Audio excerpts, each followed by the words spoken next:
کیا آپ جانتے ہیں کہ حضرت ابراہیم علیہ السلام نے کس موقع پر 3 مرتبہ جھوٹ بولا تھا اور کیوں بولا تھا؟ حضرت ابو ہریرہ رضی اللہ عنہ سے روایت ہے، حضرت ابراہیم علیہ السلام نے صرف 3 مرتبہ ایسی بات کہی جو ظاہر میں حقیقت کے خلاف لگتی تھی، لیکن وہ صرف اللہ کے لیے تھی۔ پہلا واقعہ، جب قوم کا میلہ تھا تو حضرت ابراہیم علیہ السلام نے کہا میں بیمار ہوں، تاکہ وہ اکیلے رہ کر بتوں کو توڑ سکے۔ دوسرا واقعہ، جب لوگوں نے ٹوٹے ہوئے بت دیکھے اور مجھ سے بھی پوچھا کہ یہ کس نے کیا، تو حضرت ابراہیم علیہ السلام نے کہا یہ ان کے بڑے بت نے کیا ہے۔ اور تیسرا واقعہ یہ ہے کہ حضرت ابراہیم علیہ السلام اور حضرت سارہ علیہ السلام سفر میں تھے اور ان کا گزر ایک ظالم بادشاہ کے علاقے سے ہوا۔ بادشاہ کو خبر دی گئی بادشاہ سلامت ایک مسافر آیا ہے، اس کے ساتھ ایک بہت خوبصورت عورت بھی ہے۔ بادشاہ نے حضرت ابراہیم علیہ السلام کو بلایا اور پوچھا اے شخص، وہ عورت کون ہے؟ تو حضرت ابراہیم علیہ السلام نے اپنی جان اور عزت کی حفاظت کے لیے کہا کہ یہ میری بہن ہے، یعنی دینی بہن۔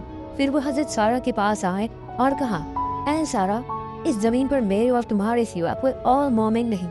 اس بادشاہ نے مجھ سے پوچھا کہ وہ عورت کون ہے، میں نے تمہیں اپنی بہن بتایا ہے۔ اگر بادشاہ پوچھے تو میری بات کو جھٹلانا مت۔ جب حضرت سارہ کو بادشاہ کے پاس لے جایا گیا تو اس نے بری نیت سے ہاتھ بڑھایا اور اسی لمحے اس کا ہاتھ سخت ہو کر جم گیا۔ وہ گھبرا گیا اور بولا اے عورت، اللہ کے لیے اپنے رب سے دعا کرو میرا ہاتھ ٹھیک ہو جائے، میں تمہیں نقصان نہیں پہنچاؤں گا۔ حضرت سارہ نے دعا کی اور اس کا ہاتھ ٹھیک ہو گیا۔ یہ کنگ جیسے ہی اس نے دوبارہ ہاتھ بڑھایا تو اس بار پہلے سے زیادہ سختی سے جم گیا۔ تیسری بار بھی یہی ہوا۔ اب بادشاہ ڈر گیا اور اپنے پہریداروں سے کہا تم میرے پاس کوئی انسان نہیں بلکہ کوئی روح یا شیطان لائے ہو۔